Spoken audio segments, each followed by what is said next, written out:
কয়রাবাসী কেমন আছেন? উপেক্ষিত জনপদ কেমন আছেন? কয়রায় অনেক মানুষ এসেছে প্রতিনিধিত্ব করার জন্য।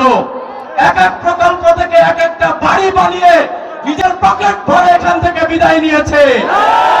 আমরা কি সেই সুযোগ দিব? শহীদ ওসমান হাদির ভাষায় বলতে হয়, আল্লামা সাঈদী নিজামী মুজাহিদের বাংলাদেশকে কোন চাঁদাবাজ দখলদারির হাতে তুলে দিব না। বিড়ালের মতো 500 বছর বেঁচে থাকতে চাই না, ঠিকের মতো 1 ঘন্টা বেঁচে থাকতে চাই। একটা কথাই বলতে চাচ্ছি, আমরা শুধুমাত্র এই জনপদের, এই উপেক্ষিত জনপদের মানুষের কথা বলতো একজন মানুষ, শহীদ শরীফ ওসমান হাদি। তার বিচার চাইতে গিয়ে আজকে আমাদের সহযোদ্ধারা এই যে রক্তের সাক্ষী নিয়ে আপনাদের কাছে এসেছি।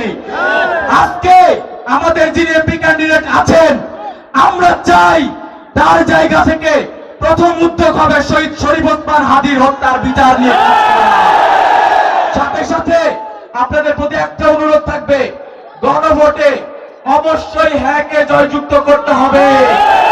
গণভোটে অবশ্যই হ্যাঁকে জয়যুক্ত করতে হবে। এই কয়রার কাদামাটি থেকে বেড়ে উঠেছি। 2017 সালে এই মসজিদেই জঙ্গি ট্যাগ দিয়ে আমাদেরকে বের করে দেওয়া হয়েছিল।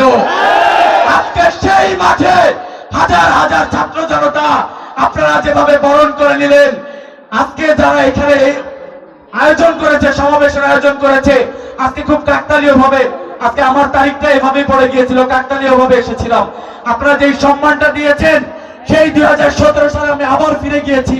যেভাবে লুকিয়ে চুরিয়ে আমার মাকে বলা হয়েছিল একটা জঙ্গির সন্তান, সেভাবে লুকিয়ে চুরিয়ে এই কয়রা থেকে বিদায় নিতে হয়েছিল। আজকে সেই কয়রার মাটিতে স্বাধীনভাবে আসতে পেরেছি, আলহামদুলিল্লাহ। আপনাদের প্রতি অশেষ কৃতজ্ঞতা এবং আপনাদের প্রতি অশেষ আপনাদের কাছে দোয়া আছে। বিদায় নিচ্ছি। আসসালামু আলাইকুম ওয়া রাহমাতুল্লাহি ওয়া বারাকাতুহু। ইনকিলাব জিন্দাবাদ, ইনকিলাব জিন্দাবাদ, ইনকিলাব জিন্দাবাদ। We want justice, we want justice, justice for Hadi, justice for Hadi, justice for Hadi, justice for Hadi। আমরা সবাই হাদি হব, যুগে যুগে লড়ে যাব। আমরা সবাই হাদি হব, যুগে যুগে লড়ে যাব। আসসালামু আলাইকুম ওয়া রাহমাতুল্লাহ।